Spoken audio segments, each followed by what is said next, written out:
आज supreme court bar association ने एक पिटीशन की है सुप्रीम कोर्ट के अंदर और इस्तदा की है कि जनाब आला मुल्क के अंदर जो इंतखाबात 90 दिन के अंदर करवाए जाएं।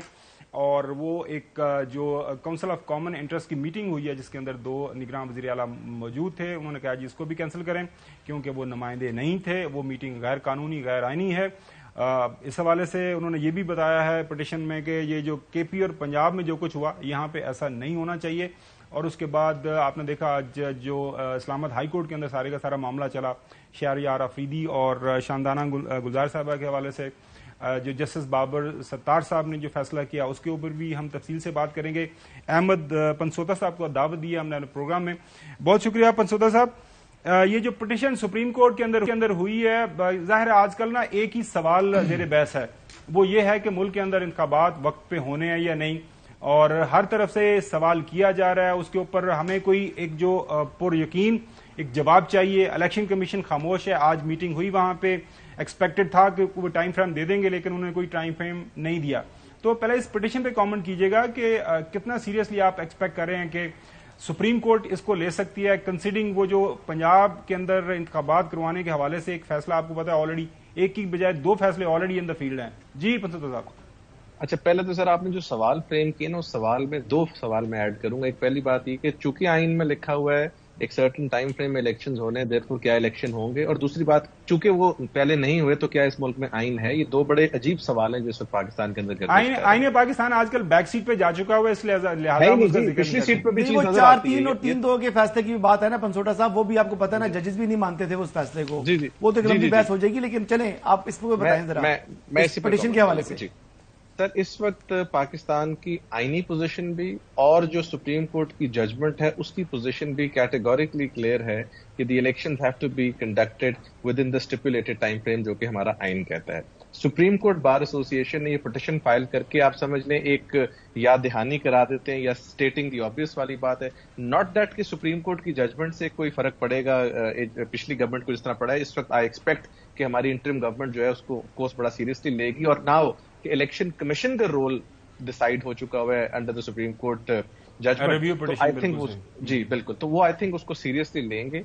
वैसे तो जो 2-3 दिन पहले आई थिंक या गालिबन कल परसों पेश हुए थे डीजी उनके इलेक्शन कमीशन के, तो उनका तो जो रवैया कोर्ट में था उसमें तो नहीं लग रहा था कि अगले 10-15 साल इलेक्शन हैं, लेकिन हम उम्मीद करते हैं कि एटलीस्ट जो आइन का तरीकाकार है, जो आइन के अंदर मैंडेट्स हैं, जो उसकी कन्फाइंस हैं, उनको स्टिक किया जाएगा। वरना मेरा ख्याल है कि सबसे पहला काम ये करना चाहिए कि आइन को रैप अप करके एक वैसे निजाम जो है वो डिफरेंट ले आया जाए और उसके मुताबिक चलाया जाए।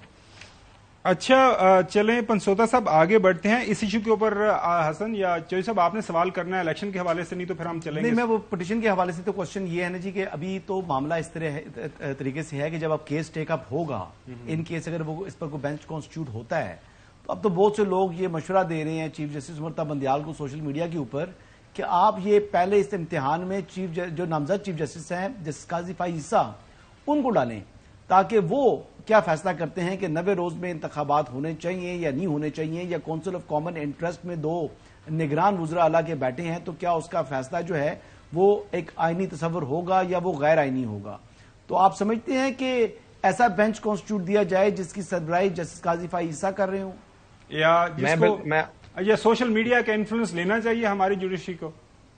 नहीं जी, सोशल मीडिया और नो सोशल मीडिया, मैं तो ये सवाल करता हूँ, हसन साहब की बात बिल्कुल दुरुस्त है। काजी साहब को बेंच का हिस्सा बनाना चाहिए और काजी साहब को बिल्कुल इसके ऊपर उनका व्यू लेना चाहिए। और मेरा ख्याल में बड़ी इंटरेस्टिंग बात होगी अगर वो इस पर कोई कन्वर्स व्यू देते हैं कि जो काउंसिल ऑफ कॉमन इंटरेस्ट में क्या व्यू है। लेकिन काजी साहब को बेंच के लिए मनाएगा कौन इस वक्त? वो देखें ना कि किसी भी बेंच पर बैठने के लिए खास उनका दिल नहीं है। वो तो एक्सपेक्ट करते हैं कि जब तक वो प्रैक्टिस एंड प्रोसीजर डिसाइड नहीं होगा तब तक तो मैंने तो बेंच पर बैठना ही नहीं। स्टैंड लिया अगर हसन साहब उनको मना सकते हैं तो मेरा ख्याल है कि बहुत अच्छा बेंच होगा। मैं तो ये बड़ा जबरदस्त आपने मशवरा दिया और उम्मीद है कि हमारे प्रोग्राम के तवज्जुह से मशवरा आगे बढ़ेगा। चौधरी साहब आप भी पूछ लें सवाल। नहीं, सवाल क्या पूछे, सवाल ही सवाल हैं, लेकिन उनका जवाब तो किसी के पास है नहीं। करें कौन कराएगा आइन के तहत 90 दिन में, नंबर 1। उसके बाद फ्री फेयर इम्पार्शियल इलेक्शन कराने का जो जिम्मेदारी है इलेक्शन कमीशन की, उसकी कौन गारंटी देगा? और नंबर 3, जो यहाँ हाइड हैंडेडनेस हो रही है, तबाही बर्बादी हो गई है, मुल्क के अदारे जो हैं वो अपना काम करने के बजाय इंतकामी कार्रवाइयों में मुलव्वस है पुलिस और इंतजामिया, उनके हाथ कौन रोकेगा? تو یہ مجھے جواب دے دیں احمد صاحب کہ ان کا تو اب پارٹی جو ہے لوگ سمجھتے ہیں اوور ہی ہے کہ یعنی چیئرمین جو ہے اور پارٹی کے دوسرے زوما اب قیامت تک جیلوں میں ہی رہیں گے. تو آپ کا کیا ویو ہے؟ میں جی جہاں تک تو فری اینڈ فیئر الیکشن کی بات ہے، ہمارے سسٹم میں شاید فری اینڈ فیئر تو پاسبل نہ ہو، پر ریزنیبلی فری اینڈ فیئر بھی ہو جائیں تو آئی تھنک وہ بڑی مناسب بات ہوگی. ایبسولوٹلی فری اینڈ فیئر تو شاید آئی تھنک ویسے ہی ہماری جو خطہ ہے اس کے لیے شاید مجھے لگتا ہے کہ وہ چیز بنی بھی نہیں اور نہ ہی پاسبل ہے، جس قسم کی آلریڈی ایک سچویشن بن چکی ہے.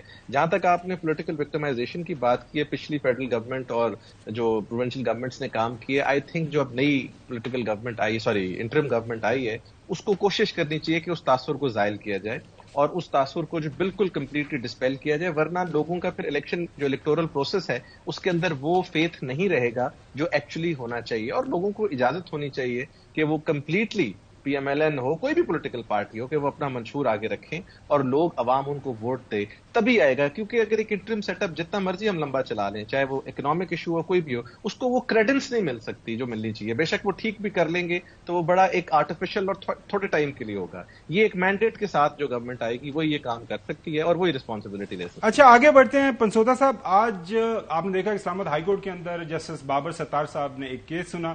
یہ مشہور زمانہ ایم پی او، ایک تو ایم پی او کی ہسٹری بھی بتا دیجیے گا کہ کب سے یہ ایم پی او سب کانٹیننٹ کے اندر یہ جاری و ساری ہے اور یہ اور کتنی صدیاں ہمارے پاس رہے گا. اور اس کے بعد جناب اعلیٰ وہاں پہ جو شہر یار افریدی اور شاندانہ گلزار صاحبہ کے حوالے سے حکم بھی آ گیا ہے کہ ان کو رہا کریں، اور جو ان کے اوپر الزامات تھے کہ جناب اعلیٰ جیل کے اندر بیٹھ کے یہ سارے معاملہ چلا رہے تھے اور پتہ نہیں حملہ کرنے کا پلان کر رہے تھے. بڑا ایک جو عجیب و غریب قسم کا جو ہے نا ان کے اوپر چارج شیٹ لگی. اس کے اوپر آپ سے سوالات کریں گے آفٹر دا بریک.